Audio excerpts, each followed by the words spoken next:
The House will please come to order. Thank you, ladies and gentlemen. Joining us on the 13th day of the 66th Wyoming Legislature, Thursday, March 4th. Chief Clerk, please call the roll. Convening roll call for the 13th day, Thursday, March 4th, 2021.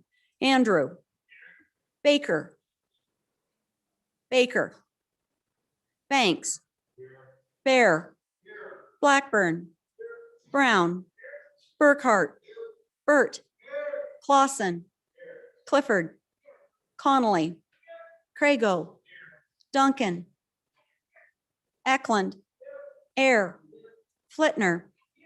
Fortner. Gray. Greer. Hallinan. Haroldson. Harshman.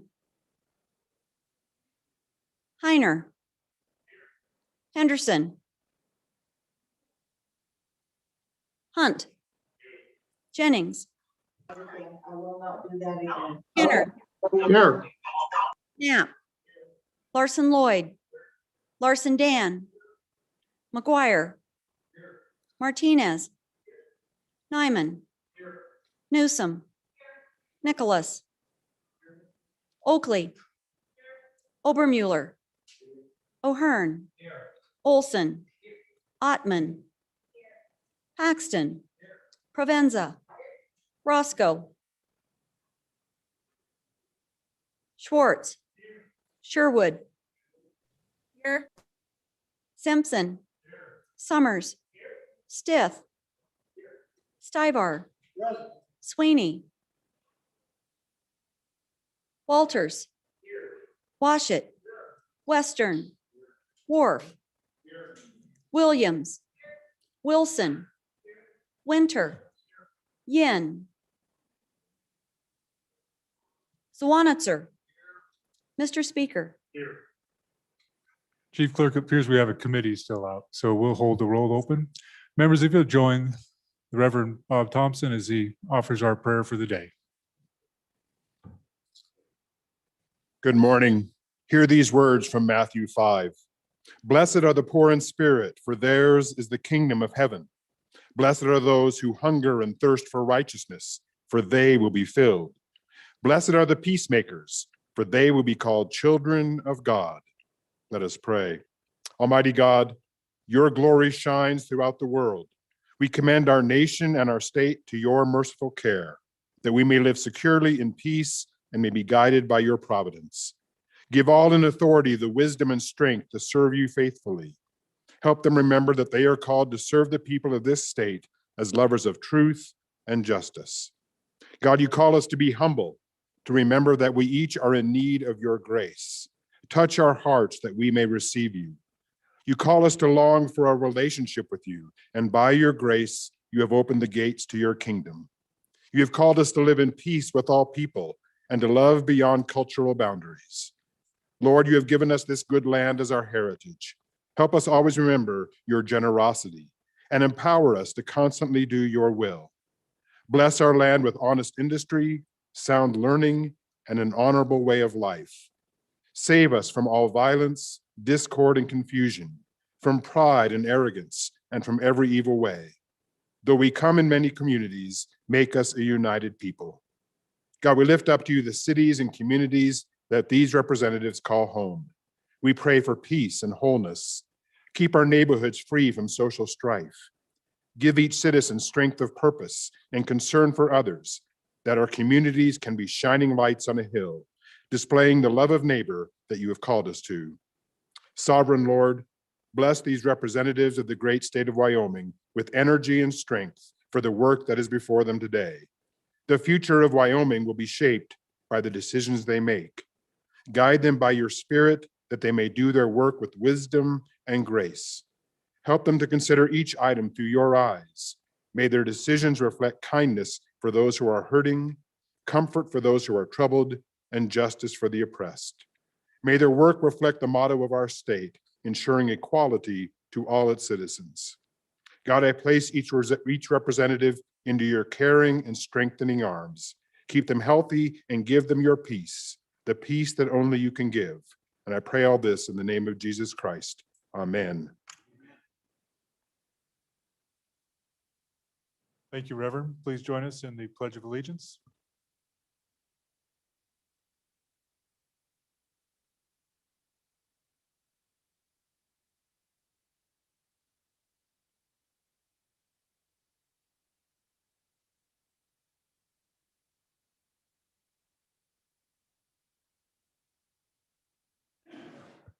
Thank you very much, Reverend Thompson. We appreciate you and the good words. All right, members, we have some initial business, and then we're going to go to work on second and third reading. I think I have a privilege of the floor. Chairman Burkhart, and I think he's capably handled by Representative Washut.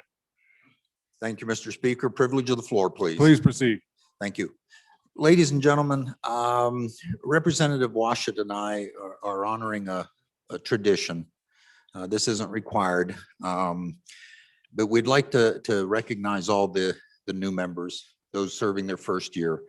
And the body, the older members, the people who've been here, have given the new members a copy of the Constitution. And it's just our way of saying welcome to the body.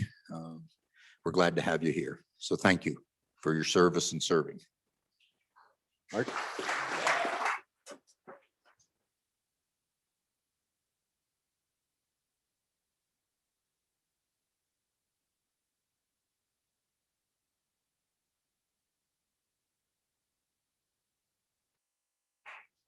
That's very nice. And I'm sorry you've been floundering around for the first 60 days of your legislative careers without it.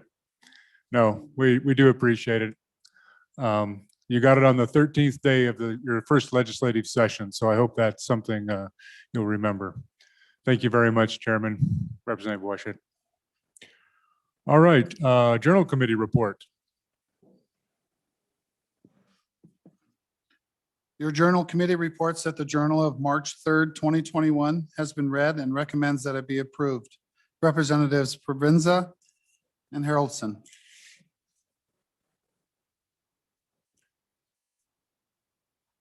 Introductions? Intros? Introductions? Okay, we're at that order of bills. Oh, do we have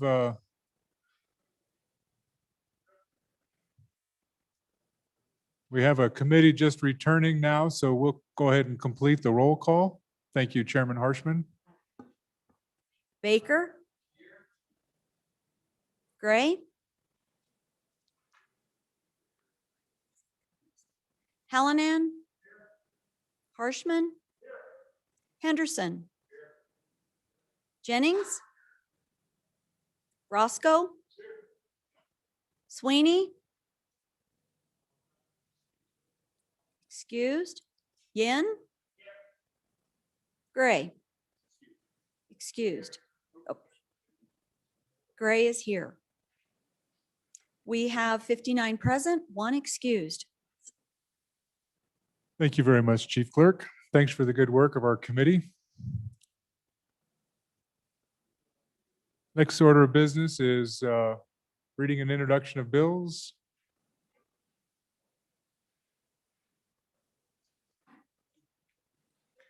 Reading clerk, the first bill for our consideration is House Bill 171. House Bill 171, sponsored by Representative Harshman. First reading of the bill. Executive Branch Funding Restoration. House Bill 171 is referred to Committee number 2 Appropriations. Next bill for our consideration is House Bill 146. House Bill 146, sponsored by Representative Fortner. First reading of the bill. Personal Property Depreciation. House Bill 146 is referred to Committee number 3 Revenue. Next bill for our consideration is House Bill 175. House Bill 175, sponsored by Representative Rodriguez Martinez.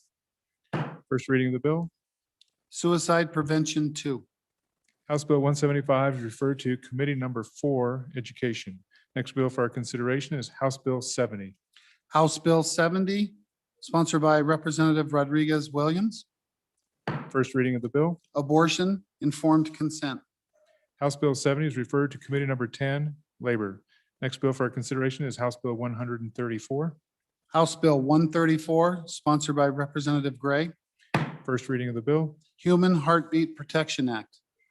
House Bill 134 is referred to Committee Number 10, Labor. Next bill for our consideration is House Bill 161. House Bill 161, sponsored by Representative Romero Martinez. First reading of the bill. Human Life Equity Prohibiting Discriminatory Abortions. House Bill 161 is referred to Committee Number 10, Labor. All right, members. So there's still a few bills that I had from yesterday.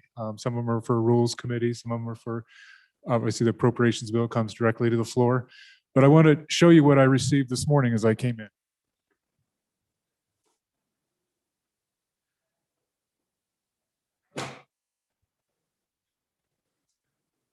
So we need to have a conversation about what our expectations are.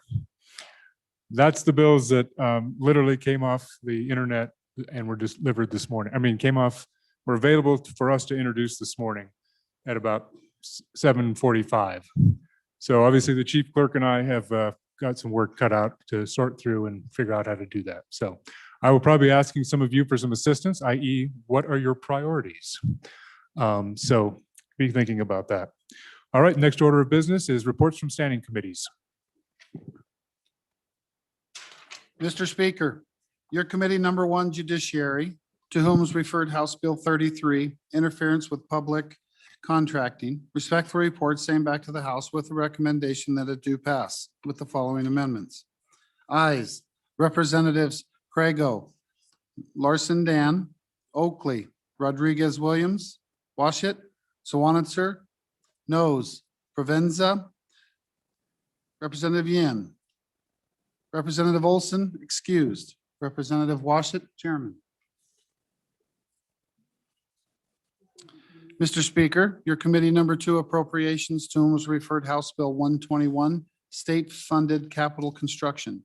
Respectfully report same back to the House with the recommendation that it do pass with the following amendments.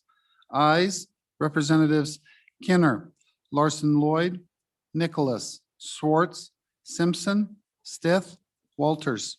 Representative Nicholas, Chairman. Mr. Speaker, your committee number 2 appropriations, to whom was referred House Bill 133, online sports wagering. Respectfully report same back to the House with the recommendation that it do pass with the following amendments. Ayes, Representatives Kinner, Larson Lloyd, Nicholas, Schwartz, Stith, Walters. Noes, Representative Simpson. Representative Nicholas, Chairman. Mr. Speaker, your committee number 2 appropriations, to whom was referred House Bill 150, State Budgeting and Expenditure Authority, respectfully report same back to the House with the recommendation that it do pass with the following amendments. Ayes, Representatives Kinner, Larson Lloyd, Nicholas, Schwartz, Simpson, Stith, Walters. Representative Nicholas, Chairman. Mr. Speaker, your committee number 7, Corporations, Elections, and Political Subdivisions, to whom is referred House Bill 136, Inclusive Ballot Language, respectfully report same back to the House with the recommendation that it do pass. Ayes, Representatives Blackburn, Clausen, Clifford, Duncan, Air, Hunt, McGuire, Roscoe, Zwanitzer. Representative Zwanitzer, Chairman. Mr. Speaker, your committee number 7, Corporations, Elections, and Political Subdivisions, to whom is referred House Bill 179, Optional Municipal Tax Election. Respectfully report same back to the House with the recommendation that it do pass. Ayes, Representatives Blackburn, Clausen, Clifford, Duncan, Air, Hunt, McGuire, Roscoe. Conflict, Representative Zwanitzer. Representative Zwanitzer, Chairman.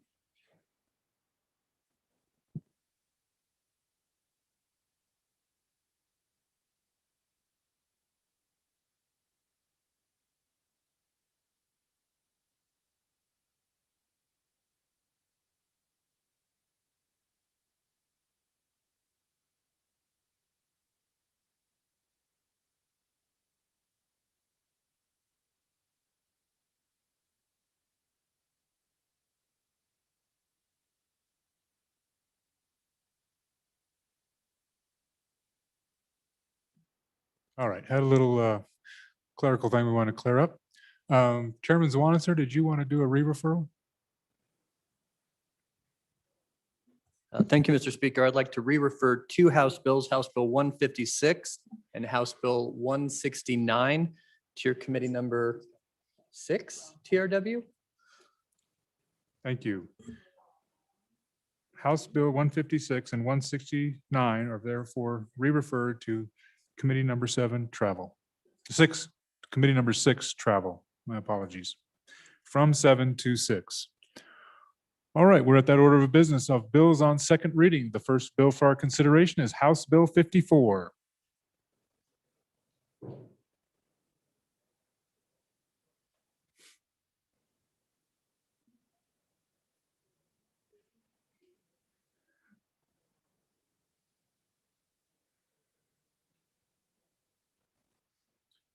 Wyoming Meat Packing Initiative.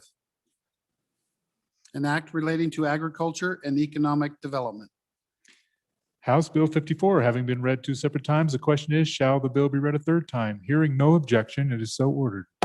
Next bill for our consideration is House Bill 95. House Game Roadkill, an act relating to game and fish. There are amendments.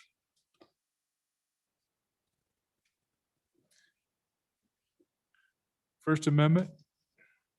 Chairman Zwanitzer. Thank you, Mr. Speaker. I'm pleased to move second reading amendment number 1 to House Bill 95 and ask your favorable consideration.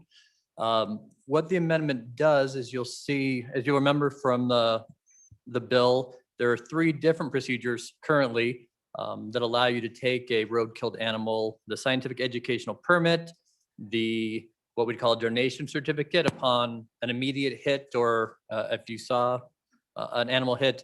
And then we have these things that are currently called prior authorization. So you are a taxidermist, a Boy Scout troop, someone who lives out in the country and probably drives by a roadkill animal every day. The bill contemplates that you could apply to the department to give you a prior authorization to be able to collect these when you see them through rules and regs the department would set up. What I'm doing in the amendment, it's brought to me by that federation that's been around overseeing wildlife for almost 100 years in our history. And they thought, wouldn't it be a really good idea if we could throw some money to it's the Wildlife Crossing Conservation Account that helps to work with highway projects to allow game animals to not be hit on the roadway. And so as we explored that, we discussed and came up with what we thought would be a fair price point to allow an individual to apply for one of these prior authorizations. And we came up with $40, where half of that fee would go to the Game and Fish Fund, as this bill would arguably put more work in some cases on behalf of the wardens to have to drive out and meet you, or if you're going to one of the wildlife field offices, et cetera. So we split the collection 50% to the crossing fund and 50% to the Game and Fish to help pay for any administrative expenses that this bill might cause to them. Be happy to, and so it didn't make quite sense to have a fee associated with a letter. And so we're just changing it to a certificate, which makes more sense to have a fee in line with a certificate instead of a letter. Thank you very much. We're on first reading amendment, or second reading amendment 1. First times, Majority Floor Leader Summers. Mr. Speaker, thank you. And just a question back to the bringer of the bill. You know, of course, I love wildlife crossing money, right? That's like a big deal. And I've really worked hard with others on that issue. But so my question is, you know, what about the person that is really trying to do this because they need the food to feed a family? You know, I mean, we think of the other reasons that are out there. You could feed your dog, you could get a hide for a taxidermy, you know, a Kate perhaps. But what about the family that really wants to try to, if there's that opportunity? I mean, I don't know. You never know how I've hit lots of these in my life, and there's some I could probably salvaged and some I probably couldn't have salvaged. And so The question is, what about those poor families? And I don't really want to see them charged. Thank you. Any other member for the first time on second reading amendment number 1, House Bill 95? Any member for their first time? First time? Going second time before the sponsor? To the sponsor? All those in favor? So we're voting members on second reading number 1 to House Bill 95. All those in favor of the amendment, please say aye. Those opposed, no.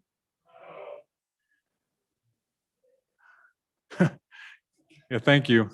Please rise if you're in favor of the motion of the amendment. On second reading amendment number 1, members, if you're in favor, please rise timely so we can start the count.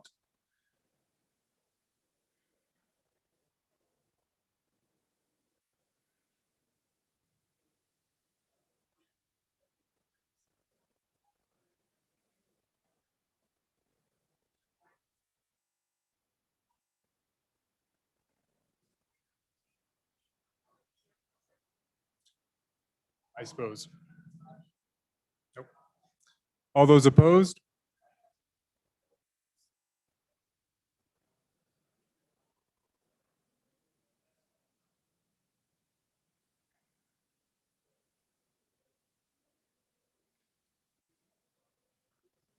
Thank you. 3419, the motion has been adopted. So members, when we're doing those standing divisions, it really is helpful if you're standing when we call for them and you don't move around once they start voting. That's really helpful for the chief clerk and the deputy chief clerk. So the amendment has been adopted. Second, now we're on to that another reading amendment. I have another, okay, Chairman Flitner, sorry, wrong podium, wrong amendment, my apologies. Chairman Flitner. Mr. Speaker, thank you. I move second reading amendment to House Bill 95 and ask for your favorable consideration. I felt like I would be remiss if I didn't actually get up and speak to some of the concerns that were expressed to us in committee by the good individuals who police our highways and byways. They did have great concern about this bill in terms of safety for citizens in an age where we can get 10 snow plows hit by distracted drivers. I think it would be safe to say that if you were stopped alongside the road picking up game, your chances of getting hit are pretty high. So with the amendment, it provides the opportunity for some highways to be taken out of the equation. And I consider the highway that runs by my house, that runs from Grable to Dayton, Highway 14, and there are certainly sections of that highway that have no shoulder, and it can be completely unsafe for a person to stop and pick up game. So I think this allows more opportunity to just shut down certain sections just in terms of safety. The other part of the amendment is it deletes subsection or Romanet 3. And I also had concerns about the demands placed on the wildlife investigators that we have living and working throughout our state in an age where we have agencies that have reduced budgets and personnel that are spread pretty thin. This would eliminate the factor where they would have to come out at any, especially in evening time, to look at an animal to justify that it had been killed in such a way. And also I had concerned about donated meat. And I feel like with Romanet 2, the word beneficial use still allows someone the opportunity to, for instance, with the good majority floor leader's last question, if you were a permitted person who had the opportunity and the authority to pick up game, you would know the people in your community or in your area that would benefit from the use of this. And I just feel like this makes this more exclusive so that we would have people who really were authorized to do this work, who had personal protective equipment on when they picked up these animals. And I just think my amendment makes this a better bill, and I ask for your favorable consideration. Any other member for their first time? We'll go with Representative Hunt. Thank you, Mr. Speaker. A couple of questions on the amendment to the good bringer. First off, as far as, so we're talking about public roads, but how does this apply if we're talking within the confines of our state highway folks to non-highways, county roads, roads controlled by federal agencies, so on and so forth? Those are also public, but they're not highways. And then my other concern is, because the language says can designate roads, okay, fine, but or portions of roads. And I guess I'm just wondering, from a practical perspective, that sort of makes sense that you don't want folks picking up carcasses maybe on a blind corner or on a hill. But how do you designate a portion of a road? And more to the point, is that going to just confuse people as to what sections of a particular road or highway that they can or cannot do this on? So thank you. Those are my questions. Thank you very much. For your first time, Chairman Zwanitzer. Thank you, Mr. Speaker. I'd like to divide the amendment. Okay, what's your divisions? The first division would be lines 1 through 13 of the amendment, and then lines 22 through 33. And which are you calling Division 1? That'll be Division 1, Mr. Speaker, and then Division 2 would be lines 14 through 21.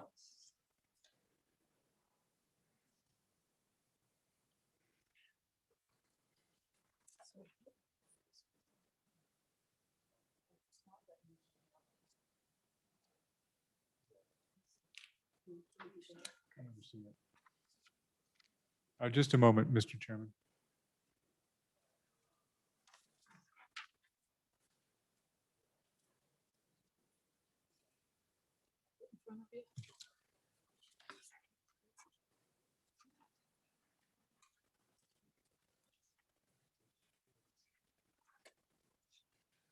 So I believe, I'm confident it is divisible, so please proceed with which division would you like to proceed with? Thank you, Mr. Speaker. Division 1 would be great. Again, that's lines 1 through 13 and 22 through 33 members, which talks about the State Transportation Commission specifying public roads or highways and which portions of our state highways, et cetera. While I honestly think that increases a little bit of bureaucracy on, and inflexibility on where you could pick up carcasses. If the good chairwoman of TRW believes this makes it a better bill, I would encourage your support. It's certainly not my intention to put any life at risk trying to pick up roadkill and ramming this down on our state government. I'm just trying to get a program that works for the citizens of Wyoming. So I'm fine with this section if you want to vote in favor of it. There's already been plenty of loss of life over this bill. Any other person on Division 1 of the bill? Anyone else on Division 1? Question. Chairman Wilson. Thank you, Mr. Speaker. I do have a question, and I have to admit, it's kind of almost embarrassing, I guess, but at my age, I have not ever in my life hit a deer or elk or antelope. I don't know. I'm just such a clever avoider, I guess.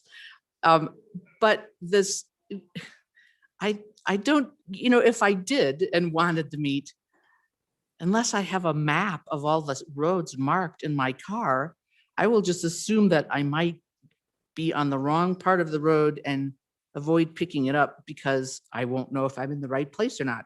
So I have to say, much as I greatly respect the chairman of TRW, that just really seems to defeat the whole purpose for me to have to identify what stretch of what road I'm at where. So I have to say I'm actually against that part. Any other member for their first time on Division 1? First time on Division 1, seeing the Chairman of Transportation. Please proceed. Thank you, Mr. Speaker. On second reading amendment to House Bill 95. No, is that which one we're on? The roadkill bill. It's dead in my mind, but so on the issue of which roads, I think it's relatively easy matter for Department of Transportation to say, a specific road between mile marker whatever and another mile marker. I can think of a number of roads where frankly, I would not stop even for a flat tire. There's just not enough room. They're narrow, they're blind corners. Some of those west of here in the mountains with all the snow. And you may have whole sections of roads that really meet that requirement. So I don't think that's an issue. I don't think you're going to see them, giving you this 12-page report of roads by mile markers. I would imagine the department would say, certain roads that they already know are high hazard. They probably have plans to straighten those roads, hopefully. So on and for the division. So members, we are on Division 1, second reading of amendment number 2 to House Bill 95. Division 1, Representative Vice Chairman Washut. Thank you, Mr. Chairman. My concern is this going to lead us to putting up signage on these designated areas of highways where no harvesting is allowed? And what might be the cost of all those signs? I know it's risky sometimes when we think about, as the good chairman said, snow plows being hit and they've got warning lights on them and everything else. But I think there's some common sense that comes into play here, and maybe we could just trust the people to only pick up animals where they think it's safe to do so. But I do worry that we're going to add a bunch of expense that the highway folks are going to end up putting signs up, or county folks put up signs in different designated areas, and that could compound the cost of what we thought was a pretty non-expensive suggestion. Thank you. Thank you. Any other member for their first time Division 1? First time Division 1? Seeing none, to the sponsor. Seeing the sponsor is not rising. All those in favor of, we're voting on second reading amendment number 2 to House Bill 95, Division 1. All those in favor, please say aye. Those opposed, no. The division has failed. We are in Division 2. Chairman Zwanitzer. Thank you, Mr. Speaker. I just wanted more conversation on this division and the policy question before you. So right now, the bill contemplates 3 different avenues, right? The scientific educational permit already in law, and then the prior authorization certificate, and then the kind of immediate letter of donation. So what the amendment would do is completely take out the provision that if you had hit an animal or saw it hit, or it was recent, you could no longer collect that animal. What you would do under this amendment, if it passes, is contact the agency, and perhaps they would refer you to the list of people in your area who have the letter of prior authorization. So this does make it more commercialized, right? You would have people in, let's say, every county or hunt area or what have you, who have gone before the commission, been approved, and have good relations with their warden who might stop by. They might have them keep a log, whatever. But it makes it a much more professionalized process, which kind of the purpose I brought the bill was for those immediate kind of crashes we heard about yesterday that you might witness and say, hey, if we do this now, the meat's still good. This would potentially still allow that process, but you'd have to find somebody who was previously approved by the department to either come meet you or come collect it for you, or you couldn't do it at all and they could just collect it depending on how the rules and regs shake out. So it moves the bill in a different direction, one that I'm probably not going to vote in favor of, but I do understand the intent behind it. It takes away those kind of weird situations we're afraid of that someone might say be a poaching potential situation. So I appreciate the intent of the amendment. I just think it changes it and makes it too strict in this case for my intent for the bill, but certainly a policy question for the body. Any other member for their first time Division 2? First time Division 2? First time Division 2. Seeing none. We're voting on the Division 2, second reading amendment number 2, Division 2. All those in favor, please say aye. Those opposed, no. The division has failed. We have another amendment. Chairman Zwanitzer. Thank you, Mr. Speaker, and this came to me late. My apologies to the body. You may need to refresh the page. I'd like to move second reading amendment number 3 to House Bill 95 and ask for your favorable introduction. This is just some tightening up of the language. You'll see on page 1, line 15, it currently says a result of motor vehicle collisions. After the conversation yesterday, this would insert the word unintentional motor vehicle collisions. So if you did have a situation, and we have had a couple in the past 20 years of people gunning down a herd that might be in a roadway or off the roadway, it just cleans up to the intent of what I was trying to bring with this bill. Certainly don't want anybody intentionally trying to drive in and hit an animal. The other part of the amendment is just a cleanup there on page 3 about nothing in the section shall authorize the possession of any illegally taken wildlife or wildlife found dead. And it had language right now that we're going to delete saying due to causes other than motor vehicle collisions. That language just isn't needed and puts a weird kind of burden of proof in some places that is not needed in the bill. And then in the standing committee amendment,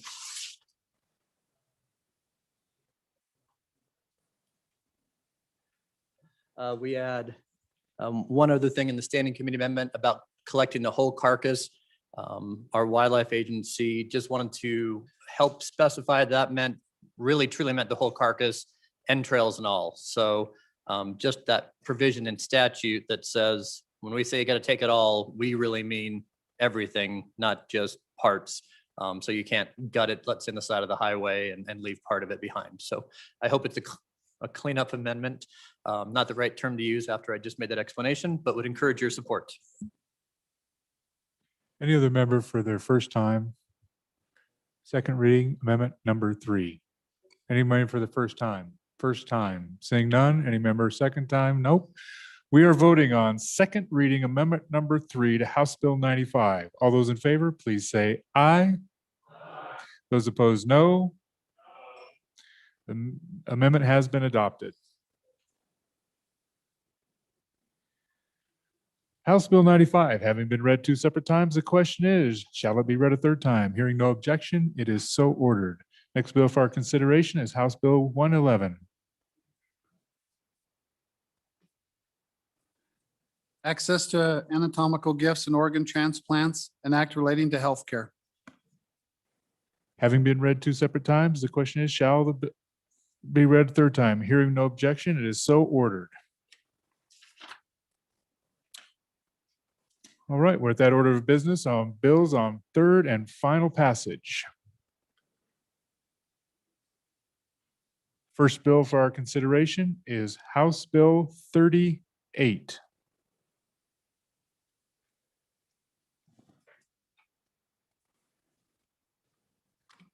House Bill 38, sponsored by Labor, Community Behavioral Health Priority Populations, an act relating to public health and safety being enacted by the legislature of the state of Wyoming. All right, we do have amendments. We have 2 amendments. Members, you'll note that one of them is a delete. Number 1 is a delete entirely. So we will take number 2 first. That's the appropriate order. So Chairman Wilson, when you are ready.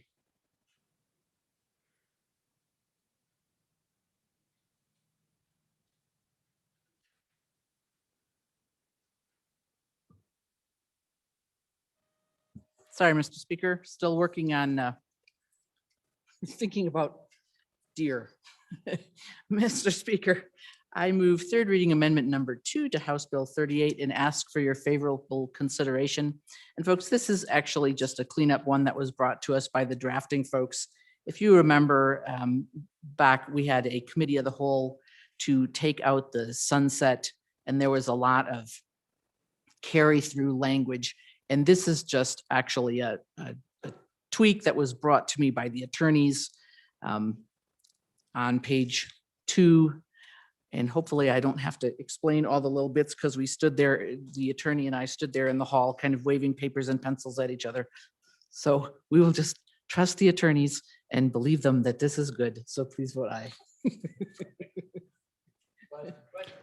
Any other member for their first time? First time, trusting as we go. All those in favor of third reading amendment number 2 to House Bill 38, please say aye. Those opposed, no. Amendment is adopted. We are now into third reading amendment number 1. Madam Minority Floor Leader Conley. Thank you, Mr. Speaker. I move Committee of the Whole Amendment number 1 to House Bill 38, and I will remove it at the appropriate time. Thank you. It is third reading amendment number 1, and I will remove it at the appropriate time. Friends, on the Committee of the Whole, I asked you to check with your community mental health providers about whether this bill helps or hurts. Because that's what our job here is to do, is to make sure that we go back to our communities and we have done well by them. And in particular, with one of our most vulnerable populations, those with mental illness. There's some conversations on the floor that I respectfully ask to stop. This is third reading, your final vote on a bill. And I would respectfully ask if you have a conversation you need to do, and it's urgent, you take it off the floor. Thank you very much. Please proceed, Madam Minority Floor Leader. Good. Thank you, Mr. Speaker. And I'm hoping people are talking about what they learned from their community mental health providers. I want to walk through why I don't think this bill is ready and how important it is that we have this bill right if we're going down this road. Because what this bill does is says that for the expenditure of general fund money, we're going to define priority populations and we're going to put them in tiers. And that's how general fund money should be expended. So those definitions better be wholly accurate and those tiers make sense. So when I did a good close look at this bill, and I'm going to walk you through and I hope you have it in front of you. When you take a look at the definition of mental health on page 3, or mental illness, you'll see that we are now removing, right, that last clause. Right? So mental illness or mentally ill means when there is a physical, emotional, mental, or behavioral disorder which causes a person to be dangerous to himself or others and which requires treatment, but doesn't include addiction to drugs or alcohol, drug or alcohol or intoxication, or developmental disabilities. And now we have deleted except when one or more of those conditions co-occur as a secondary diagnosis. Right there, how is that determination made? The recognition when there are comorbidities with substance abuse as well as mental health is an incredibly relevant determination in terms of getting treatment, right? These things happen together. And it is incredibly difficult to parse them out. So I'm concerned that we're changing that definition right from the get-go. Then when we move over, and we heard a little bit about this one in committee, on page 4, line 3, we're adding who shall or what entity shall get preference in your community. Right? The Board of County Commissioners now shall give preference to a behavioral health center as defined by statute. Some of your communities make different choices right now, right? They're allowed to make those choices. And in fact, there is a Wyoming court case that says that there should be an option. So there's a little bit of concern about that language about giving preference in your home communities. Then, when you move over to page 7, right? When you move over to page 7, there are 2 new definitions. These are definitions that didn't exist elsewhere in statute, and they don't exist in the DSM, right? What is used nationwide in terms of establishing kind of mental illness definitions. These are not those definitions. These are made up, and they're made up for this bill. And it's adult with acute mental illness and adults with severe mental illness, right? We're defining adults with, and what I'm going to do is talk about some of these definitions because these definitions, again, are crucial, right? It is the definitions that place individuals into priority populations and then those tiers. So again, they better be right. For the most part, I'm going to argue that they don't go far enough. But this is one where I think it goes too far, because this is going to be the number one individual who is going to be in a priority populations. So adults with acute mental illness means someone who was put on an involuntary hold, right? We call it in here Title 25 for those of you who are new. And what that means is someone who has been deemed to be a harm to themselves or to others. And we as a state can commit them for a period of time, typically about 72 hours. It's been an enormous issue in our state, enormous, for a couple of reasons. It has really pointed out the failure to have kind of crisis services in our communities, but really it has gutted, right, certain county budgets because we're responsible for involuntary commitments, right? We need to do better by them. We know they cost us way too much. That being said, in my community, across over the hill, we have used and needed to use Title 25 because we have young adults, all right? They're no longer children, they're young adults, 18, 19, 20-year-olds who first come to college. And admittedly, like 18, 19, and 20-year-olds, probably drink a little bit too much, get a little bit too crazy, and get a little out of control. Actually get a lot out of control. And when they get a lot out of control, law enforcement is often called, and they typically have two choices. Either they put them in jail or they take them up to the hospital, and they're often taking them up to the hospital. In my county, regrettably, we are over hospitalizing those with Title 25 because we don't have a crisis center for adults right now, right? But this is your number one, right? Adults with acute mental illness or those who are under Title 25. In most cases, of course. In the case in my county, probably not.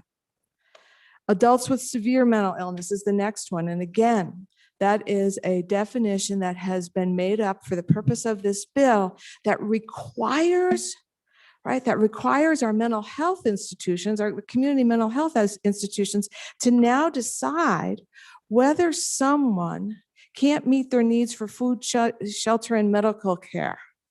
That's something they haven't done in the past. That's something that they're not per se equipped to do. So again, a definition that honestly to me is concerning. And then here's the big one for me. And I'll be honest with you, I've had personal experience with this one. The families at high risk, right? So families at high risk are going to get put into a priority population, but who gets included and who doesn't get included here? All right, the first one makes sense. A child who's been discharged from an acute psychiatric facility, right? Concerns about that 6 months. Why not immediately, right? Why not get that kid in there immediately? What happens if it's 7 months? What happens if instead they went to go visit family elsewhere to try to get him out of a bad environment, right? The next one is a bit confusing because it's just not about a kid, it's about their guardian as well.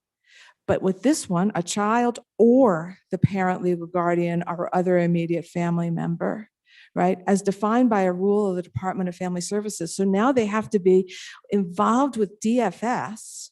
And if you flip it over to the next page, involved with DFS, not just for help, but because that child is at risk to be removed from that home. That standard is enormously high. Why shouldn't that family be able to get help immediately? This next one here, a child who has been referred to a behavioral health center for treatment for mental illness or substance abuse that impacts the child's life and is necessary to prevent the child's potential involvement in the judicial system, right? So here are two things going on for me. First of all, children are not readily identified with mental illness, right?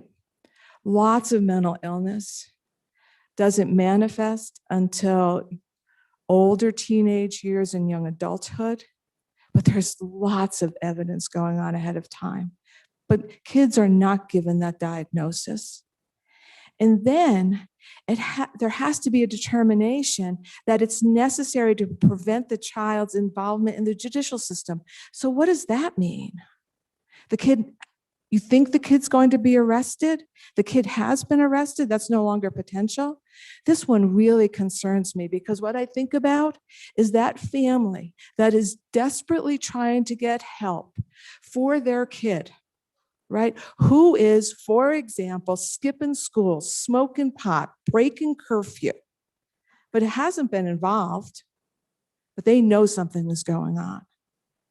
They know something is going on.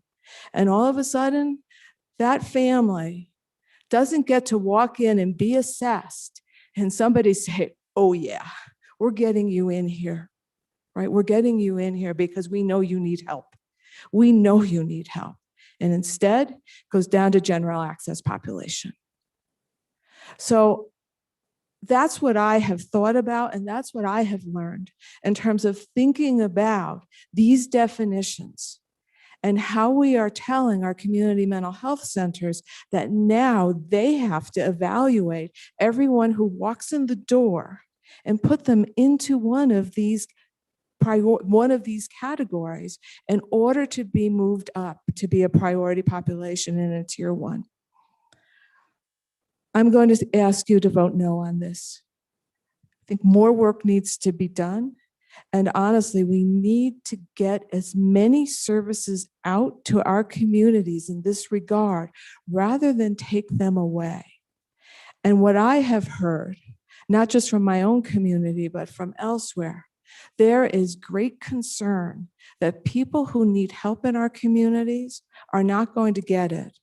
And that some who shouldn't be prioritized will need to go ahead of all of the rest.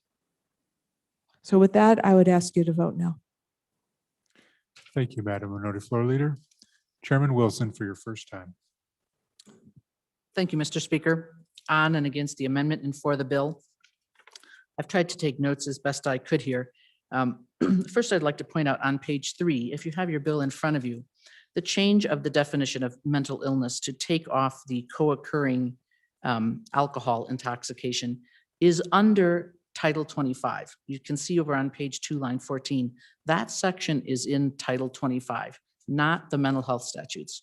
So what we are just cleaning up there is to say, if a person is going to be involuntarily hospitalized because they're a danger to themselves or others, we don't need to involuntarily hospitalize a person just because they're drunk tonight.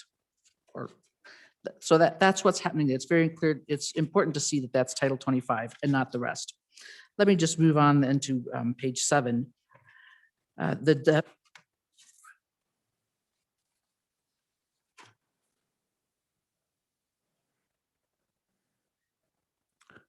So just for the public, we had a microphone cease operating. It says it's still on the front podium. So let's make sure that's okay. Please continue, Chairman Wilson. Thank you, Mr. Chairman. So on the bottom of page 7, the 2 definitions there of acute mental illness and severe mental illness. It's true. Those are definitions that we drafted for this issue of prioritization. When we worked on this bill, my first thought was there surely must be a standard definition. And I went to the federal agency, I'm not going to give the acronym, but that deals with mental illness and substance abuse type problems. There actually is not a standard definition of these. So the desire to write a definition was in fact specific to the need to prioritize people in Wyoming for general fund. We're not writing a psychology 101 treatise defining for all students and all providers everywhere what the definition is. It was specific to this. And I just want to point out that one of the discussions that we had at the beginning of this whole subcommittee process was the issue of prioritization. Because to be honest, if everybody is a priority, then you have no priorities, right? And so, right, there are certain categories of people that will perhaps not be seen as immediate. When the discussion was from the presenter of the amendment, well, then the mental health center will have to evaluate everybody and see where they fit. Well, yes, actually, people go into the door, they're seen by a provider. The provider finds out what their situation is, what their problem is. And based on that, should this person be seen tomorrow? Can we put this person off for 2 weeks? What is the urgency of their situation? And what we had seen in the last couple of years, those of you who have been here, is that, for example, with criminal justice reform, we had people who were being discharged from state correctional facilities with mental health and substance abuse problems, and sometimes weren't seen for a month or two. Surely that is not the timing that should happen. So this first tier, and it's not that page 7, line 13 is first and everyone else comes. Remember, as explained, there are 4 categories that are really your first tier. We're saying to the providers, okay, we think based on input from providers all summer long, that these are the most severe cases. You in your county may have more of one type of person, another county may have another type, but these seem to be, to us, the people who have the most urgent needs, and we want you to focus on them first. I don't think that's unreasonable, frankly. So I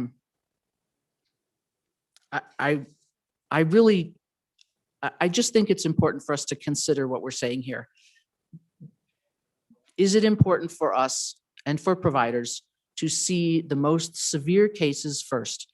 Children who are at risk of being removed from their home, the family members in their home, people who have been discharged from mental institutions or correctional facilities and have urgent needs. Yes, frankly, I think it is important to see people with urgent needs first, and people with perhaps less urgent needs after an evaluation might have to wait a few weeks. That's not an unusual thing. I think that's okay. I think that's what we're aiming at here. And if you recall, part of the bill, at the end of the bill, was then the agency that is involved in this will continue working with providers. They will come back to the Labor Committee. In the interim, over the course of a year or so, we may make adjustments, but it certainly makes sense to me to start working on this now and not to just continue on with the current system which is basically whoever walks in the door first is seen first. That doesn't make sense to me from a healthcare perspective, and I don't think that that's what we want to do. So I would urge an aye vote on the bill as it is. Thank you. Thank you. Any other member for their first time? Member for their first time? Representative Larson Lloyd. Thank you. Thank you, Mr. Chairman and members of the House. I think it's important for us to reflect back again and say, what is it we're trying to do? We're trying to correct an issue that's been identified for a number of years, for as long as I've been in the legislature, on trying to define what the state's role for providing mental illness to the citizens of the state is, because we clearly do not have an existing policy. And we have a program that was implemented as a result of a federal act creating community mental health centers. And we fund that at about $50 million, $60 million a year. And the question that has always been going on, are we funding too much? Are we funding not enough? Are the people who really need mental health services getting those mental health services? Or are these facilities providing counseling to a less needy population and making wise use of our funds? I think the answer to all of that is yes and no, because we don't have a clear policy of what it is we're supposed to do. And so we're trying to establish that and put this policy in place. I think it gets to the good presenter of this amendment.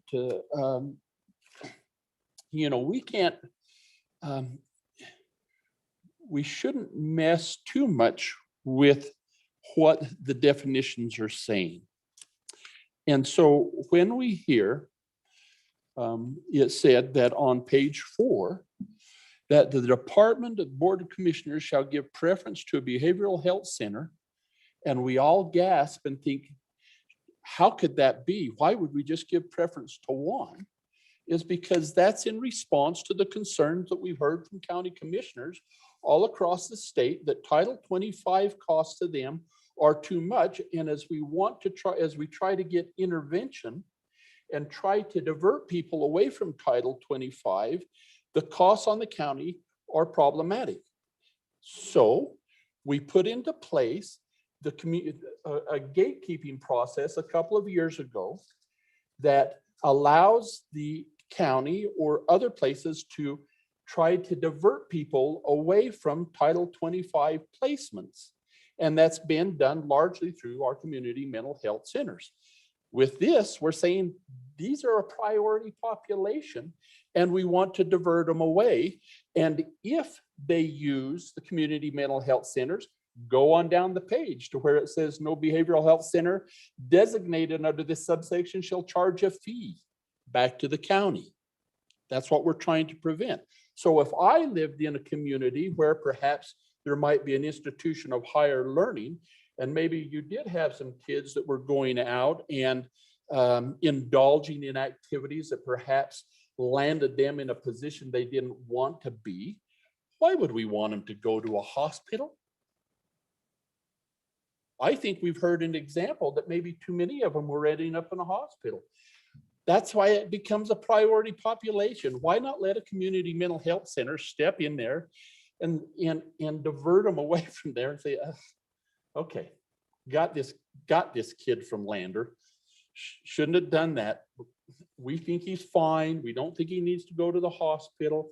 We're going to have him come back in the morning when he's got a few more of his senses, and we'll interview him again, and we're going to be fine. We're trying to divert him away from those costs and trying to divert them from some of those things.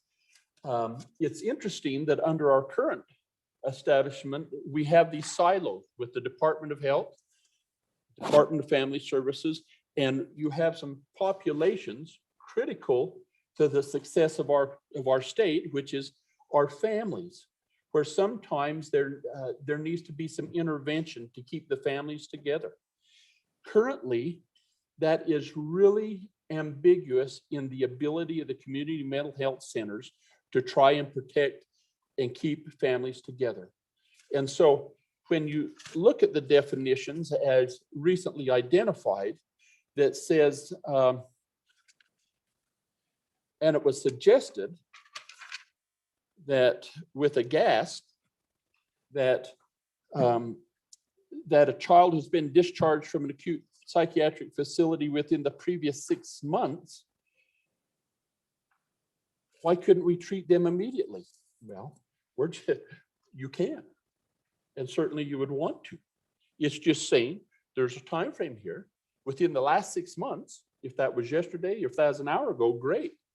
But if it's happened within the last 6 months, they're in this priority population. Okay.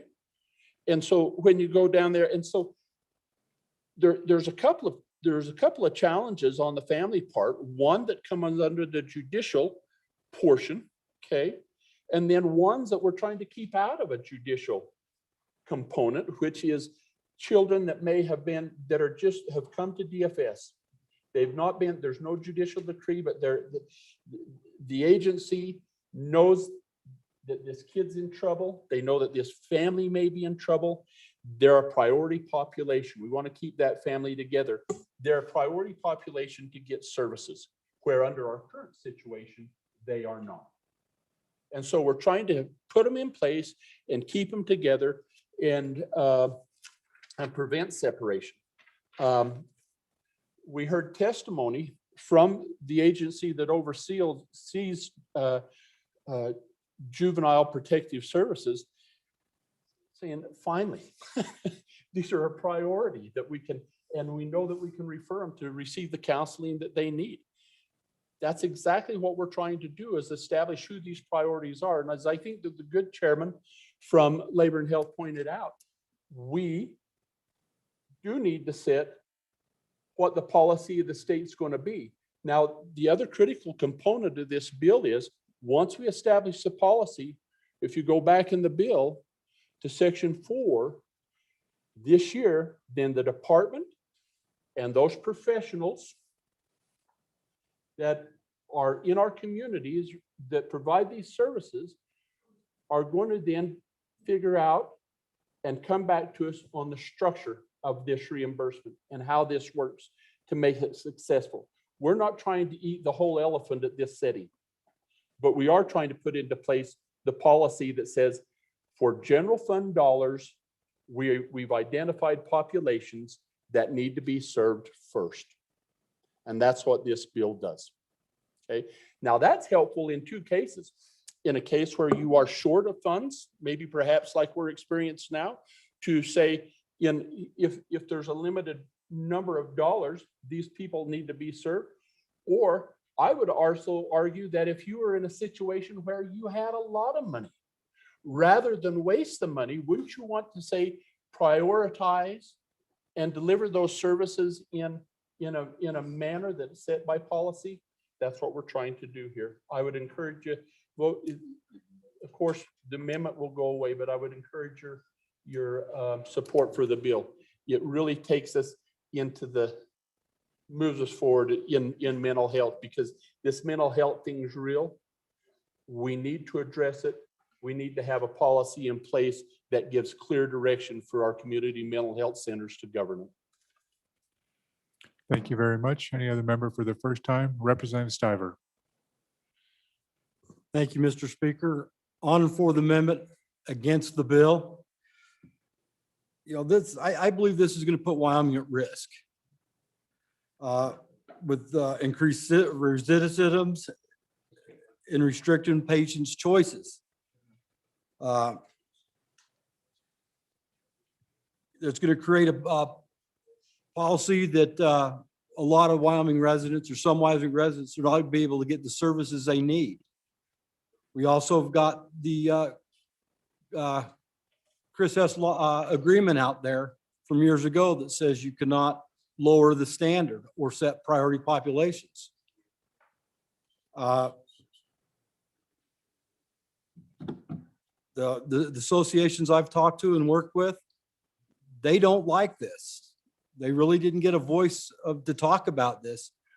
I'm on the committee, and I was the only no vote on the committee. On and for the amendment, against the bill. Thank you. Representative Schwartz or Representative Rodriguez Williams. Welcome to your first time to the mic, I believe, Representative Rodriguez Williams.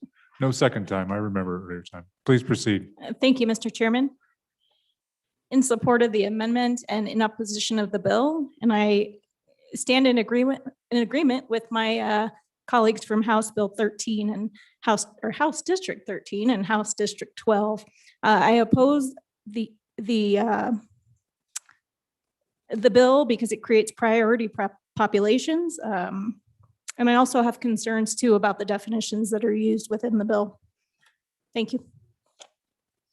Thank you, Representative. Representative Schwartz for your first time. Thank you, Mr. Chairman. So being the good soldier that I am, when somebody suggested that I reach out to my local provider, I did just that. And I got a rather detailed response that to their credit, they listed both pros and cons. But some of the cons really caught my attention, partly because I did serve on the committee that brought this bill 4 years ago. And at that time, Title 25 was the issue. And we were prioritizing that. And that was a problem for the providers because it created issues for them in providing service for those who were not prioritized. We are now taking this a step farther, and it is becoming a concern to the provider in my community. How do they provide consistently good service to those who are not in these priority groups? And they're very concerned that the way this bill is structured, it will make that very problematic. And I've been working with this provider for many years. When I believe them when they tell me they have problems. So they believe that the tiers are too narrow and that it's not going to allow them to provide the service that's necessary in the community, particularly to prevent people who are not in these highest tiers from moving up the scale into the higher tiers where they can provide them the service. And that's a huge problem. The other problem they identified is they believe that the timeline for implementing this is too short, and that in order to do it effectively, they will need more time to do this and perhaps more committee work to make sure this can be done effectively. So that is my report from my providers at home, and I hope you will consider that information. Thank you. Thank you. Chairman Olson, for your first time. Thank you, Mr. Speaker. On and against the amendment and for the bill, I want to touch on two things and kind of just try to hone in this a little bit. And the first, I have to go back again to this conversation we're having about recidivism rates. And I'm just perplexed by what I hear, because I served on this subcommittee, and I want to give you a little background about how we got to the justice involved section of this bill. First, your department that oversees health worked in conjunction with the organization that has been gathering justice involved data for almost 2 years now inside of Wyoming's correction systems. So this is an organization. Later in the interim, you're going to eventually see a report that's been building for 2 years on justice reinvestment, and just mining data and going through and figuring out what are the correlations, what are the causations, what does the data say? And so that department that oversees health worked with that organization, worked with the department that oversees corrections, and so in analyzing the data, I mean, I don't think anyone has, what exactly the number is. And I said this the other day, nobody has a dispute that the correlation is real. The correlation is real between mental health issues, substance abuse issues, and recidivism. So if you think that passing this bill will hurt recidivism rates, you're reading this backwards, because that addressing mental health, addressing substance use issues is exactly what lowers the recidivism rates. That correlation is so strong in Wyoming that well over half of everyone that is sitting in a prison in this state is there on a revocation. And almost 80% of those on the revocation are there because of the underlying substance use or mental health issue. It's huge. So you can almost set aside whatever the actual crime was and just think about that 80% number. It's huge. So do you want to address that, or do you want to continue to filter your prisons? Now, I will admit, when you go to the definition and we set it at 6 months out, is there some adjustment there? Sure. Try to find the magic number. Is it 18 months? Is it 6 months? That I would agree. Yes, we can spend time discussing that number and finding when the right time to consider them the priority population and get them in is. And I think that's what we should be doing. I'm a little disappointed that we're on third reading saying, this is just no good. Maybe we should have adjusted that definition then. If you thought it was 18 months, let's make it 18 months. If you don't, that's the reality. Let's adjust those and make them work.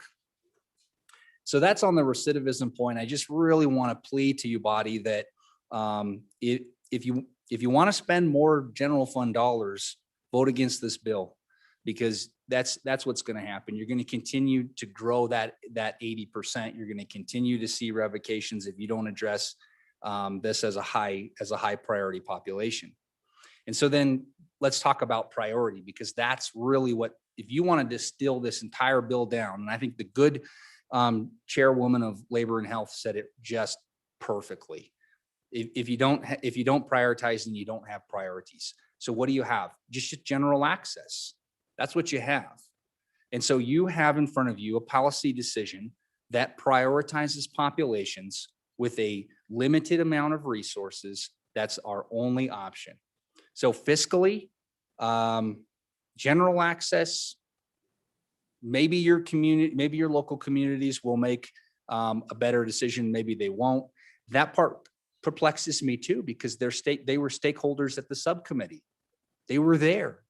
They participated in building this legislation, just the same as we talk about the recidivism issue. The department that oversees our inmates was a stakeholder, was there, didn't oppose this bill, helped craft the language for it because is interested in finding a solution. So I think that's what I wish I would have saw on second reading, and that's what I thought I was going to see on third reading, was a debate over the priorities. But instead, we're just saying, nope, let's reject the bill and let's not prioritize any populations, and let's just hope that we have infinite resources. But that's not a reality. We don't. So we need to prioritize the populations. In doing that, you know, I guess you could apply any analysis you want to how you prioritize them. That's the debate that we should have if we want to have it, but we didn't have it. And now here we are in third reading. So now you have what you have. And I think with a limited resources, you got to prioritize. That's what we're doing. In the future, you pass this bill out, you want to come back and adjust priorities based on what you see in communities, what more data tells us. I think that's completely rational. And of course, this body would do that. But I think it's a step forward. Not voting for this bill is as a step backwards to the system that we know isn't working, which is why the subcommittee which was created, which is why we're here, ladies and gentlemen. So I just urge caution on this amendment, definitely, and on it for the bill. Thank you, Mr. Speaker. Thank you. Limited resources, 1,440 minutes in a day. Representative Romero Martinez. Thank you, Mr. Speaker. As I listen to both sides of the story and sitting on the committee, I think we're all concerned about recidivism. I'm against the amendment and for the bill. Listening to the stakeholders today, or most recently, not in ones in the past, and I'm sure both are valid, but today, here and now, the stakeholders all agreed that they had some concerns, but they also agreed that priorities needed to be made. And in the current module, which we have to kind of get our minds around, that we're going through a shift here in care in order to make better care plans for these individuals. Under the current model, a person, there's going to be more recidivism already, because the person in most priority ends up on a substance that's made with 3 items, drives to Laramie, rolls off the road, doesn't wear a seatbelt, and passes away. So on and for the bill, against the amendment, with the knowledge that we're working with a limited budget, there's 30% less money in our pocket. And of course, that affects mental health. Thank you, Mr. Speaker. Thank you very much. Any other member for their first time? First time, Representative Sweeney, for your first time. Thank you, Mr. Speaker. Body, this is a tough one. First off, I really would like to thank the sub-working group. They've put an inordinate amount of time. And having been on labor health, this absolutely is a tough issue that we've been dealing with my 4 years. At the same time, I really appreciate the minority floor leader bringing this up on third reading because it is a policy choice and it is a fundamental shift. And as the last representative spoke to this, we are at a budget crisis. And some of the things that I don't like about this is our individual providers in the community. I think it is a fundamental shift and away from them. And please keep in mind that we do not have, some of these counseling centers in all of our communities. And I'm blessed in our county to have a fairly large one. But I just think this truly is vote your conscience.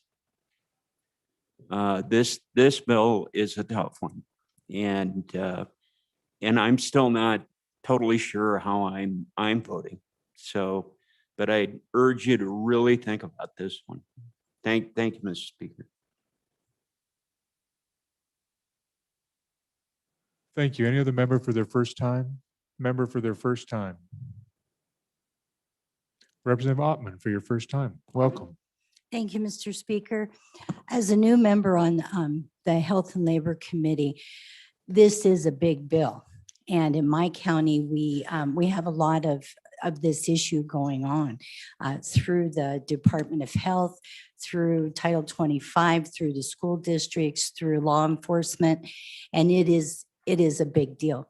So what I would like to say briefly is that looking at the people that testified to the committee, both governmental and private personnel, they worked together to make this bill so that it would affect the most people in the best way with funds that were used the very best. And ultimately, we have a couple organizations for populace that have problems with having homes, with having mental health diagnosed properly, and with getting children back. We had a population of people who are in programs that, with the time constraints they are not represented at this table at the time. So this bill would help them to be looked at to see who can we help, who's really actively working for themselves and for their families to improve, to get their children back, to get out of the system and to do some things. There were a lot of people that have been involved in this profession for years and years that came to the table to present this bill and to make it the very best it can be at this time. So I would ask you to vote against the amendment and for the bill. Thank you. Thank you very much. Any member for their first time? Any other members for their first time? First time? Any member for their second time? Any member for their second time? Representative Schwartz. Thank you, Mr. Speaker. And the topic of limited resources has come out. And I deal with that on my committee on a regular basis. But limited resources should not be the reason why we vote for this bill. The issue here is about taking care of people in this state who have mental illness, and that has to be the priority. And if this bill is not ready to be implemented effectively at the local level, limited resources should not be the rationale for voting for it. Thank you very much. Any other member for their second time? Second time, Representative Larson Lloyd. Thank you, Mr. Chairman. And I think through some of the testimony or the conversation I heard, I heard a concern about an individual practitioner counseling. Why can't I play? And why can't I participate in this? And this is structured after a federal act. And we put it in place as such. Now, if any of you want to compete on to be a contract for a community mental health center, you can do that. But there's kind of a structure that has been put into place to comply with the act, and that's kind of why we've do that. I pondered this all night, somewhat anticipating we'd have further discussion, and I was contemplating this, or reflecting, I guess, back on a situation that happened recently at our house where my grandson ran by me, and there was just something afoul about his presence. And he ran back by it, and I was sure that something just didn't smell right. And I just knew that little guy needed attention, but because the way things were right there just stunk. Well, my wife came in and she says, your grandson needs a change. And I says, well, it stinks, I know that. And so she goes in and she comes back, and like grandmothers do, she's got diaper and things in both hands, and boom, the kid's gone, but then pretty soon she has him back, and I start to say, what are you going to do? She says, well, I'm going to change this. I said, don't do that. I pled. I implored her, don't open this up because it's really going to stink. It is going to be a bad deal. Please, just leave it alone. Let it serve the population it's serving now. But don't open it up. She says, we got to fix it. It's broke. She says, we have the resources. We can better, our policy is to serve and fix what is broken. And she did. She opened it up, and at the end of the day, she had to add a few things. There's some kind of goo she had to rub in certain places that were red and chafed and whatever. But at the end of the day, the kid got up. At first he kind of had some tears, but he got up and he loved grandma, and grandma handed me the leftover and says, go get rid of this, and off we went. What we have in place stinks. And we're going to have to open it up a little bit, and you're worried that it's really going to stink. But I'm telling you, with the resources we have, if we set a policy, we can make sure that the populations that need to be served, not everybody that wants to be, but the people that need to be served are going to be served by the resources we have. As that change, if funds are more available and you see that in the bill, and we can serve more people, why wouldn't we? But that's a policy we have to make. I'd encourage you to vote for this bill. Any other member for their second time to the sponsor, Madam Minority Floor Leader. Thank you, Mr. Speaker. Friends, I have the greatest respect for those who served on that subcommittee. This was a hard job. There's no two ways about it, and they took their job very seriously. And with all due respect to the metaphor that we just heard, the story that we just heard about the stinky diaper, right? And changing the diaper, and about being afraid to pull off that stinky diaper because what you might find, and the need to change it. I would like to suggest that you put on the correct diaper. You do not put on an adult depends and call your job done. You just don't. Right? This. And I'm going to go almost with the question, right? These definitions need more work. There is no two ways about it. And this is not an instance of not doing the best, right? This is doing our job correctly, right? Or you're putting that adult depends on, right? These definitions don't work. They don't do the priorities that our community need, right? And they do not in any way help the populations who need it the most. And with that, I would ask you to vote no on this bill, and we will take it back to the committee. Thank you. And with that, Mr. Speaker, I withdraw my amendment. Thank you very much. House Bill 38, having been read 3 separate times, the question is, shall the bill pass?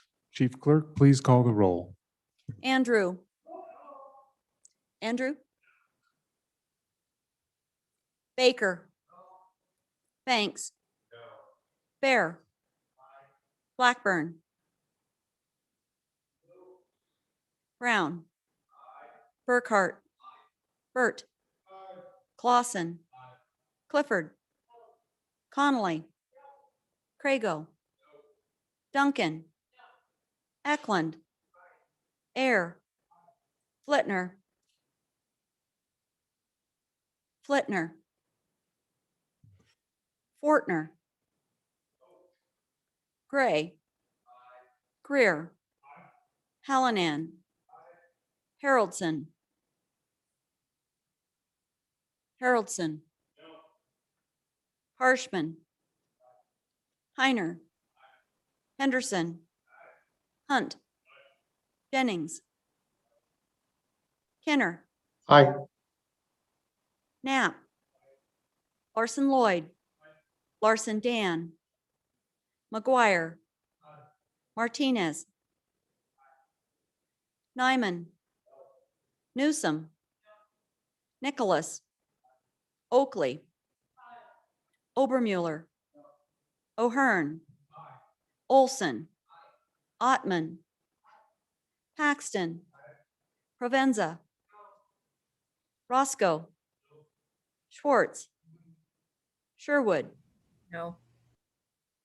Simpson. Summers. Stith. Stivar. Sweeney. Walters. Washit. Western. Wharf. Williams. Wilson. Winter. Yin. Zawanitzer. Mr. Speaker. Flitner. Excused. Closing vote. Are there any changes? Fortner, no to aye. Further changes? Closing vote. Sweeney, no to aye. Further changes? Closing vote. Vote is closed. 37 aye, 22 no, 1 excused. House Bill 38, having received the affirmative vote of the majority of the members elected to the House, House Bill 38 has passed the House. Next bill for our consideration is House Bill 39. House Bill 39, sponsored by Representative Summers. Optometrist Practice Acts Amendments, an act relating to optometry, being enacted by the legislature of the state of Wyoming. We do have amendments. The first one, Chairman Zwanitzer. Thank you, Mr. Speaker. I move third reading amendment number 1. Would ask for your favorable consideration to House Bill 39. Ladies and gentlemen, I think this is the 3rd or 4th time. When we passed the committee of the whole amendment, we did not go into the other section and change the proper citations. So our drafting people caught this amendment and brought forward to make the act comply with the changes previously made. So just housekeeping amendment to make sure the draft is structurally sound. Certainly ask for your favorable consideration. Any other member for the first time, second time? We are voting on third reading amendment number 1, House Bill 39. All those in favor, please say aye. Those opposed, no. Motion has been adopted. We're now on third reading number 2, Representative Stivar. Thank you, Mr. Speaker. I move second reading amendment number 2 to House Bill 39, and will withdraw to the appropriate time. Please proceed. Thank you, Mr. Chairman. I have real problems with this. This subject, this bill was defeated last year. Optometry has 4 years education. They get approximately 32 hours of training on that laser, where an ophthalmologist has 4 years school for medical school, 1 year residency in a hospital, and then 3 years mandatory residency in ophthalmology. All right, we're here to protect the citizens of Wyoming. And I don't think somebody with 32 hours of training should be playing with somebody's eyeball with a laser. And it was brought up last year about the VA hospitals. 6 months ago, it was put out, reaffirmed by the VA, that ophthalmologists are still not allowed to do laser surgery. They don't have the necessary medical or surgical training to be doing this. All right, my understanding, and I've got that the optometrists or the ophthalmologists has went to the optometry and says, let's mediate this. My understanding, that went out in February of 2020. And towards the end of the year is when the optometrists came back to try to do it. This needs to be in the licensing board. These two groups need to work it out through mediation, but we should not be legislating this in legislation. They do not have the proper training.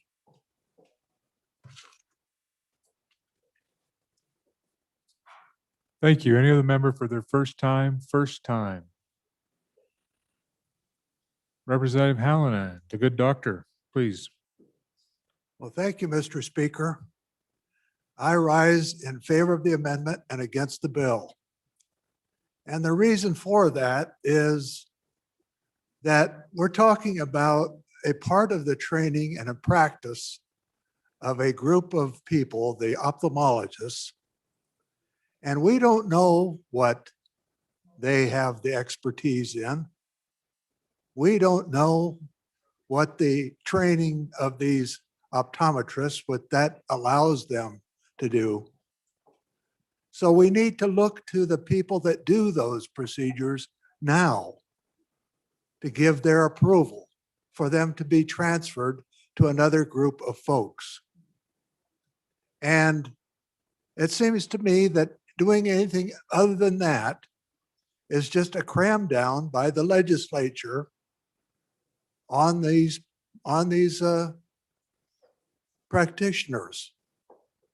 So I think that we should ask that they do mediate these issues between the two opposing groups. I call them opposing groups because that's what they've been. And I think they need to find some modus of operation.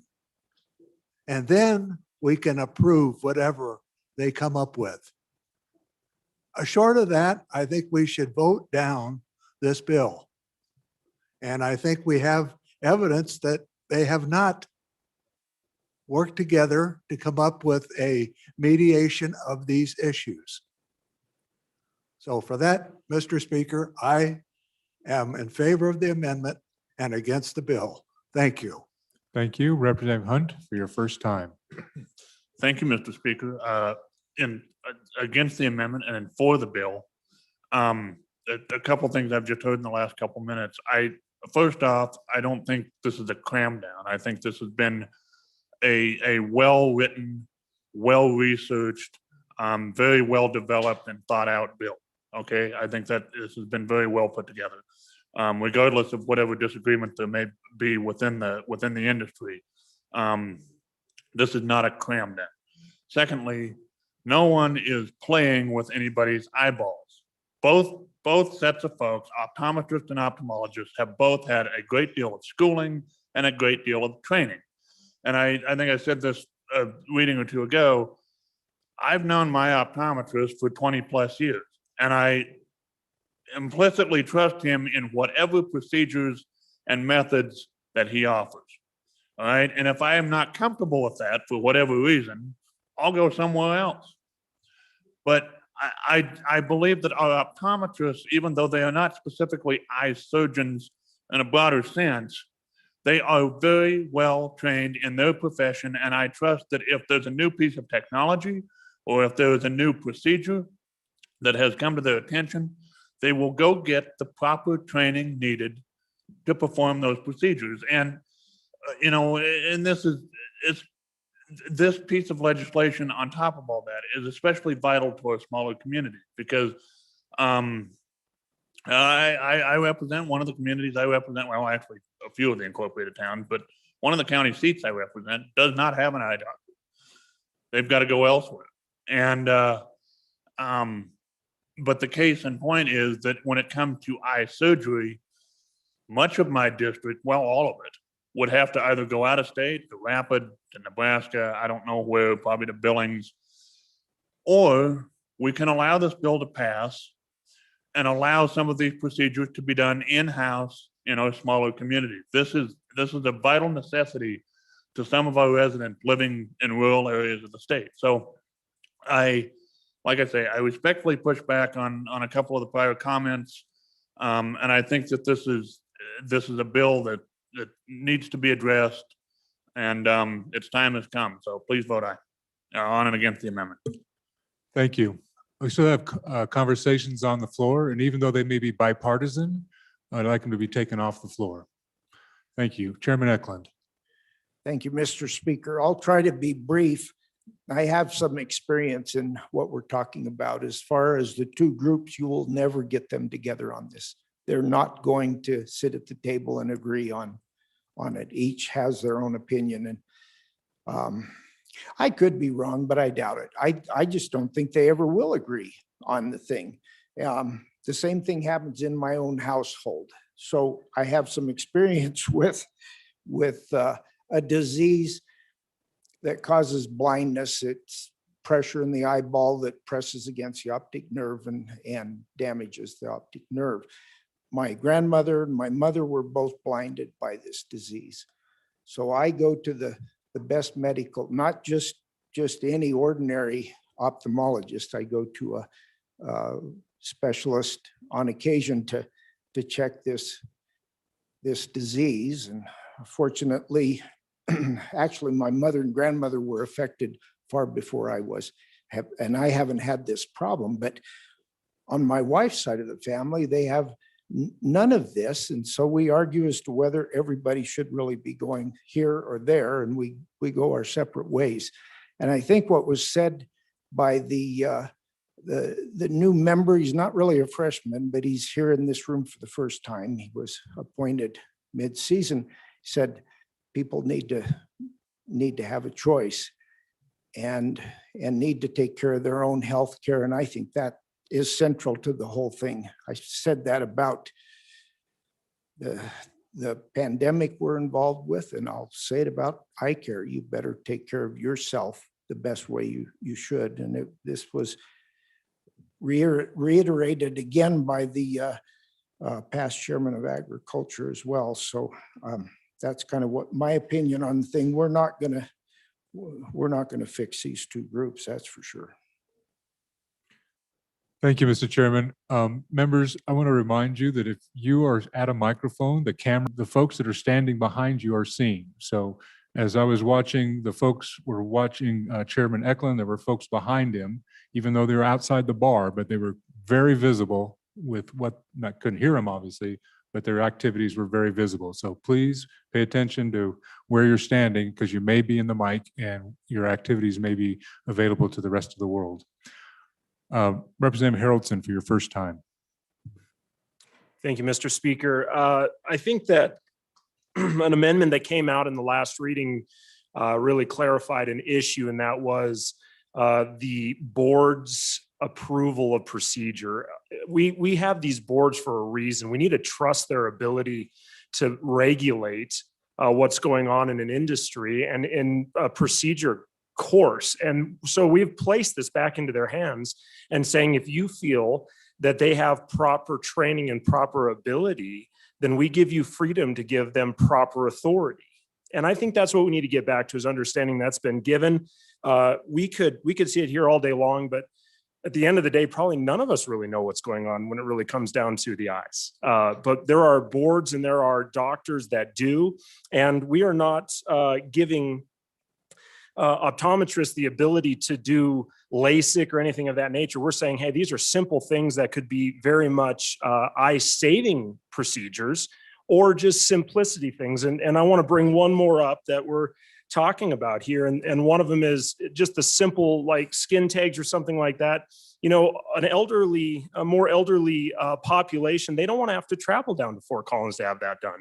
It's hard enough for them to travel. They need family to take them there, and they want to be able to do these simple procedures. So I think that this has been thought through. This is a good idea. And I believe that we should trust the boards that have been placed in front of us that have the ability to make these decisions. Let's give them that power, and let's make this reality. Thank you, guys. Thank you very much. Any other member for the first time? Representative Summers, Majority Floor Leader. Mr. Speaker, thank you. On and against the amendment, obviously for the bill. Ultimately, this is about expanding eye care in the state of Wyoming to more populations, more people, and it's done within the scope of the education of these practitioners. And I think, you know, so how do we know that the sky's not going to fall? I don't know that we know that for sure. But one thing I've been told is that if you check the malpractice insurance rates in these states that have expanded, it hasn't gone up over where it was before. And ultimately, insurance companies kind of tell you this true tale of the tape on that. So on and against the amendment, we've debated this on, and I suspect we're all where we're going to be. So thank you. Thank you. Representative Burt, for your first time. Thank you, Mr. Chairman. I'm on and against the amendment, and I am for the bill. Just my quick 2 cents. I'm concerned that if we refuse to pass the legislation, basically all we're going to continue to do is make Wyoming residents basically medical refugees. I think the only folks that'll benefit from actually the failure of this bill will basically be the optometrists out of Utah and Colorado. So I think with the training that our service providers get when they go to school and education, I think that we can actually trust within them. And again, on against the bill, against the amendment for the bill. Thank you. Thank you very much. Any other member for their first time? Member for their first time? First time, going to second time before the sponsor. Any member for their second time? Representative Hallinan. Thank you again, Mr. Speaker. I would urge this body to remember that a board of optometrists is not like a board that has an ophthalmologist on it, who would also be required to address the new procedures that an optometrist would do.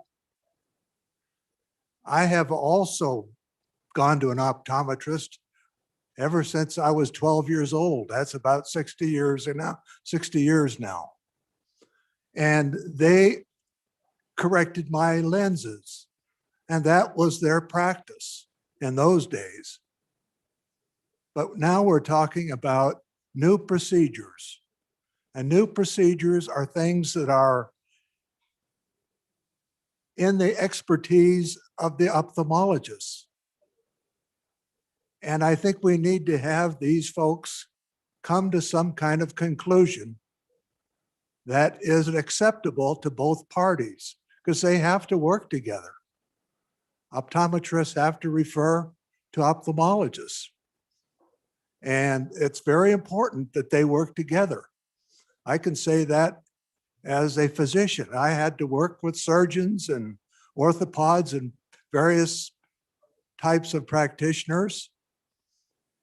And we had to see things, we had to have some kind of agreement between us on what we could do and what was beyond our expertise.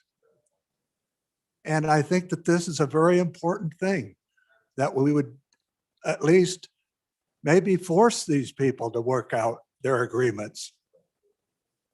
Maybe this board, maybe this body needs to turn this down so that they will come to an agreement.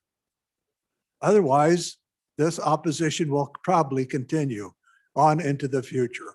Thank you, Mr. Speaker. I am for the amendment and against the bill. Thank you. Thank you. Any other member for the second time? Representative Summers, second time. Mr. Speaker, thank you. My apologies, but one thing that this bill provides for is the ability for the governor, because we expand the board, the ability for the governor to appoint another medical practitioner. And that could be an ophthalmologist. If the body had wanted to put an ophthalmologist on that board, we had 3 readings to do that. And the other thing, it's my understanding that the VA has repealed that provision in the last year. So I don't know. Thank you, Mr. Speaker.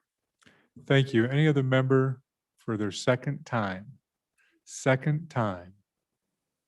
Before the sponsor, Representative Stiver, please bring it home.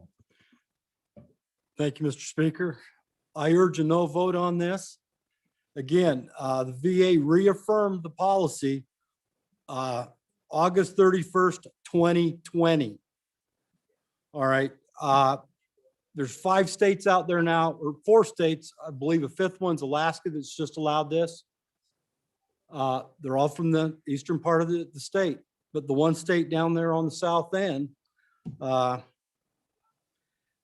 they've got a referendum right now going to reverse their legislator's decision on optometrists doing laser surgery. Again, we've got to remember, they have 4 years of education, 30 approximately, if I remember right from last year, they had 32 hours of training. They don't work on live or people, they work on a paper target and maybe rabbits. All right, where an ophthalmologist has 3 years of mandatory residency and are working under another ophthalmologist who's already licensed. So I urge a no vote, and I respectfully withdraw the amendment. Thank you, Representative Stiver. Members, we are voting on House Bill 39, having been read 3 separate times. The question is, shall the bill pass? Chief Clerk, please call the roll. Andrew. Baker. Banks. Bear. Blackburn. Brown. Burkhart. Burt. Clausen. Clifford. Connolly. Crago. Duncan. Eklund. Air. Flitner. Excused. Fortner. Gray. Greer. Hallinan. Haroldson. Harshman. Heiner. Henderson. Hunt. Jennings. Kenner. Aye. Knapp. Larson Lloyd. Larson Dan. McGuire. Martinez. Nyman. Newsom. Excused. Nicholas. Oakley. Obermuller. O'Hearn. Olson. Ottman. Paxton. Provenza. Roscoe. Schwartz. Sherwood. Aye. Simpson. Summers. Stith. Stivar. Sweeney. Walters. Washit. Western. Wharf. Williams. Wilson. Winter. Yin. Zwanitzer. Mr. Speaker. Closing vote. Are there any changes? Closing vote. The vote is closed. 47 aye, 11 no, 2 excused. Thank you, Chief Clerk. House Bill 39, having received the affirmative vote of the members elected to the House, House Bill 39 has passed the House. The next bill for our consideration made you wonder, didn't it? All right, Mr. Majority Floor Leader. Oh, Chairman, I do have a re-referral. Chairman Greer. Yeah, thank you, Mr. Speaker. Your Minerals Committee, Committee number 9, like to re-refer House Bill 67 to Committee number 2 Appropriations to deal with a whopping $9,000 appropriation. Thank you. House Bill 67 is referred to Committee number 2. Mr. Majority Floor Leader. Mr. Speaker, I move the House stand in recess until 2 p.m. Committee announcements. Chairman Hunt or Representative Hunt. Thank you, Mr. Speaker. Your committee number 6, Travel, Recreation, and Wildlife will be meeting 5 minutes after recess in room E005 to discuss House Bill 112 and 122. Thank you very much. Representative Larson, Dan. Mr. Speaker, just an announcement. The House Republican Caucus will meet after adjournment this afternoon. I may have been a little bit confusing down in the big auditorium. Thanks. Thank you, Representative. Chairman Burkhart. Thank you, Mr. Speaker. Your committee number 8, Transportation, Highways, Military Affairs will meet in about 5 or 10 minutes in E3 to discuss House Bill 44 and House Bill 187. 144. I'm staying correct. Thank you. Thank you, Chairman Nicholas. Thank you, Mr. Speaker. Your House Appropriations Committee will meet 10 minutes after adjournment to hear re-referrals 51 and 67, and we will begin working House Bill 56. Thank you. Any other amendments? Any other, announcements? Any announcements? The House is in recess until 2 p.m. Go do good work. Thank you.